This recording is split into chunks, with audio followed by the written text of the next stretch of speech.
Medical college ప్రాంగణంలో నిర్మాణమయ్యే ప్రభుత్వ హాస్పిటల్స్ని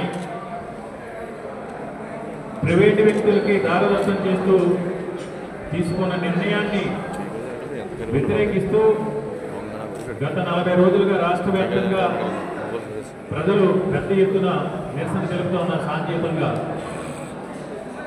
ఏదైతే ప్రజా అభిప్రాయానికి వ్యతిరేకంగా ఈ కూటమి ప్రభుత్వం చంద్రబాబు నాయుడు గారు మెడికల్ కాలేజీ ప్రైవేటీకరణ నిర్ణయం తీసుకున్నారో దాన్ని మరింత ఆ వ్యతిరేక ఉద్యమాన్ని సమర్థవంతంగా నిర్వహించడం కోసం వైఎస్ఆర్ కాంగ్రెస్ పార్టీ కూడా జగన్మోహన్ రెడ్డి గారి ఆదేశాల మేరకు ప్రజలకు అండగా దండగా ఉండి ప్రజల్ని మరింత చైతన్యపరచడం కోసం కోటి సంతకాల సేకరణ కార్యక్రమాన్ని వైఎస్ఆర్ కాంగ్రెస్ పార్టీ తరఫున చేపట్టడం జరిగింది. మెడికల్ కాలేజీ ప్రైవేటీకరణకు వ్యతిరేకంగా ఏదైతే ఆ రోజు జగన్మోహన్ రెడ్డి గారు ముఖ్యమంత్రిగా ఉన్నప్పుడు విద్యా వైద్య రంగంలో ఆంధ్రప్రదేశ్ రాష్ట్రంలో జరిగిన కార్యక్రమాలు సంస్కరణలు ఒక సువర్ణాధ్యాయం చెప్పచ్చు. విద్య విషయంలో కానీ వైద్య రంగంలో కానీ పేదవాడి ఆరోగ్యానికి సంపూర్ణ భద్రత కల్పిస్తూ ఆ రోజు జగన్మోహన్ రెడ్డి గారు అనేక కార్యక్రమాలు నిర్వహించారు. వాటిన్నింటినీ కూడా నిర్ణయం చేసి ఈరోజు ఆరోగ్య ఆంధ్రప్రదేశ్లో పేరుపడిన ఆరోగ్య ఆంధ్రప్రదేశ్లో ఈరోజు చాలా అద్భుతంగా ఉన్న పరిస్థితులు మనం చూసాం. ఆరోగ్యానికి సంబంధించి ముఖ్యంగా ఈ మెడికల్ కాలేజీ సంతకాల సేకరణలో భాగంగా ప్రజల్ని మరింత చైతన్యపరచాలని మొన్న నవంబర్ 4వ తారీఖున ప్రతి నియోజకవర్గంలో కూడా రాష్ట్ర వ్యాప్తంగా ఒక భారీ ర్యాలీ నిర్వహించాలి. ప్రజల సమక్షంలో ప్రజల భాగస్వామ్యాన్ని వైఎస్ఆర్ కాంగ్రెస్ పార్టీ నిర్ణయించడం జరిగింది.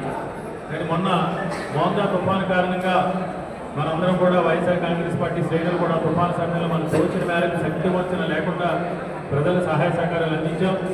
అదేవిధంగా చాలా జిల్లాల్లో చాలా నియోజకవర్గాల్లో మోందా తుఫానుకు సంబంధించి ఈ సహాయ కార్యక్రమాలు జరుగుతున్నాయి. కాబట్టి ఈ 4వ తారీఖున జరగాల్సిన నియోజకవర్గ ర్యాలీని మనం వాయిదా వేయడం జరిగింది. దాన్ని పార్టీ అధిష్టానం 12వ తారీఖు నవంబర్ 12వ తారీఖున నిర్ణయించడం జరిగింది. అందులో భాగంగానే ఈరోజు ఈ కార్యక్రమాన్ని ఏర్పాటు చేయడం జరిగింది.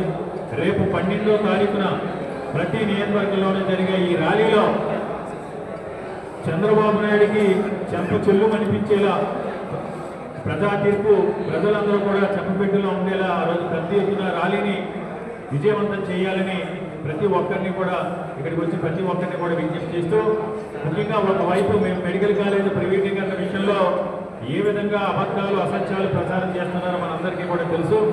కాబట్టి మనం సోషల్ మీడియా ద్వారా కానీ మౌత్ టాక్ ద్వారా కానీ ప్రతి గడపకి వెళ్ళి ప్రజలకు వాస్తవాలు తెలియజేయాలి.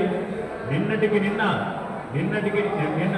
నిన్న కేజీహెచ్లో ఎలాంటి ఘోరమైన పరిస్థితులు చూసామో కింగ్రాజ్ ఆసుపత్రి చరిత్రలో 12 గంటల కాలం పాటు కరెంటు కూడా లేకుండా నానా అవస్థలు రోగులు పడిన సందర్భం చూసండి. ఇది ప్రభుత్వ అసమర్థతకి ప్రభుత్వ నిర్లక్ష్యానికి ప్రజారోగ్యం పట్ల చంద్రబాబు నాయుడు కొన్న సిద్ధశుద్ధి ఏంటి ఎంత నిర్లక్ష్యంగా ఉన్నారనే దానికి ఇది నిదర్శనం.